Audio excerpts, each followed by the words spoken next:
Halo teman-teman, kembali lagi di channel YouTube KJSP Official ya. Siapa yang masih belum bisa bedain pengelolaan dana dan pengelolaan program pada organisasi non-laba? Organisasi non-laba ini memiliki misi mulia untuk memberikan manfaat kepada masyarakat. Namun, di balik misi tersebut ada tantangan yang besar tentang bagaimana memastikan program berjalan secara lancar sambil mengelola dana dengan transparan dan efektif. Banyak organisasi non-laba yang menghadapi masalah seperti kurangnya koordinasi antara tim program dan tim keuangan.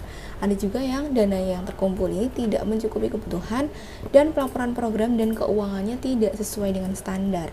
Atau ada juga yang bahkan hilang kepercayaan dari para donor. Nah, solusinya adalah memahami dengan baik dua aspek penting ini, yaitu tentang siklus pengelolaan program dan siklus pengelolaan dana. Walaupun keduanya saling terkait, mereka ini membutuhkan pendekatan yang berbeda loh teman-teman. Hari ini kita akan membahas detail keduanya agar organisasi non-laba teman-teman ini bisa bekerja lebih efektif dan profesional. Kita mulai dari perbedaan pengelolaan program dan pengelolaan dana ya teman-teman.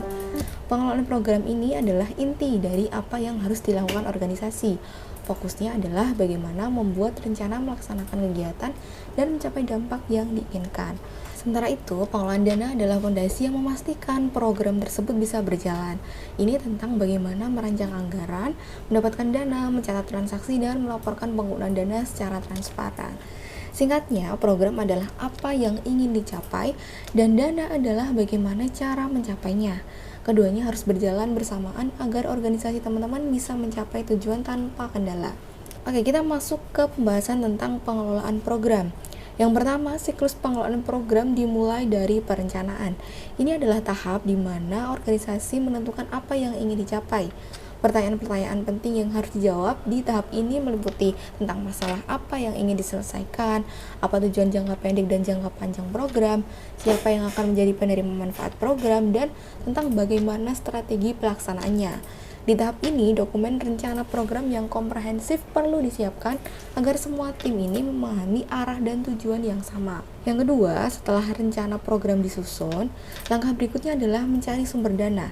Proses ini mencakup mengidentifikasi calon donor baik individu, perusahaan atau lembaga filantropi, membuat proposal yang menarik dan meyakinkan, juga melakukan kampanye penggalangan dana melalui berbagai platform, termasuk media sosial atau crowdfunding.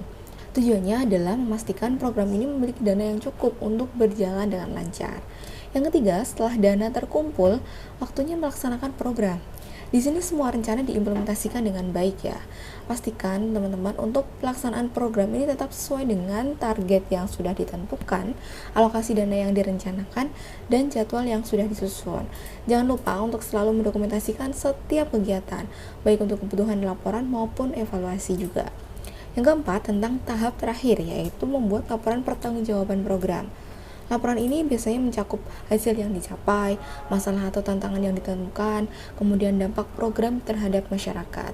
Laporan ini tidak hanya ditujukan untuk donor ya, tapi juga sebagai bahan evaluasi internal organisasi untuk program yang berikutnya. Selanjutnya tentang pengelolaan dana nih teman-teman. Pertama, tentang siklus pengelolaan dana dimulai dari penganggaran. Di tahap ini, organisasi menentukan kebutuhan dana untuk mendukung program. Pastikan anggaran ini dibuat secara rinci dengan memetakan semua kebutuhan, kemudian realistis tanpa melebih-lebihkan estimasi, juga fleksibel untuk mengantisipasi perubahan yang mungkin terjadi.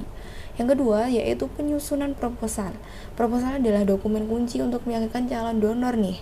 Di dalamnya, anggaran harus dijelaskan dengan transparan termasuk rincian seperti total dana yang dibutuhkan, alokasi penggunaan dana, tujuan program yang akan dicapai dengan dana tersebut. Program yang baik adalah yang bisa menggugah hati calon donor untuk ikut berkontribusi. Yang ketiga, transaksi dan pencatatan. Ketika program berjalan, semua transaksi harus dicatat secara rinci. Ini penting untuk menjaga transparansi dan mempermudah proses audit. Gunakan juga sistem pencatatan yang terorganisir baik manual maupun digital. Yang keempat, tahap akhir adalah membuat laporan keuangan yang jelas dan mudah dipahami. Laporan ini menunjukkan kepada donor dan pemangku kepentingan bagaimana dana ini digunakan. Format laporan ini biasanya mencakup ringkasan pendapatan dan pengeluaran, perbandingan antara anggaran dan realisasi, catatan penting terkait penggunaan dana. Dan kesimpulannya teman-teman, ketika siklus pengelolaan program dan dana berjalan beriringan, hasilnya luar biasa. Program terlaksana dengan baik, dana digunakan secara transparan, dan kepercayaan dari stakeholder meningkat. Untuk itu, organisasi non-laba harus memulai mengintegrasikan proses ini secara lebih terstruktur dan profesional. Semoga pembahasan ini membantu teman-teman ya, dan semakin sukses dalam menjalankan misi dan visi dari organisasi. Kalau ada pertanyaan atau pengalaman yang ingin teman-teman bagikan, tuliskan di kolom komentar. Jangan lupa like, komen, dan subscribe, serta share video ini untuk mendukung lebih banyak organisasi non-laba di luar sana. Sampai jumpa di video selanjutnya, salam sehat dan salam growth mindset.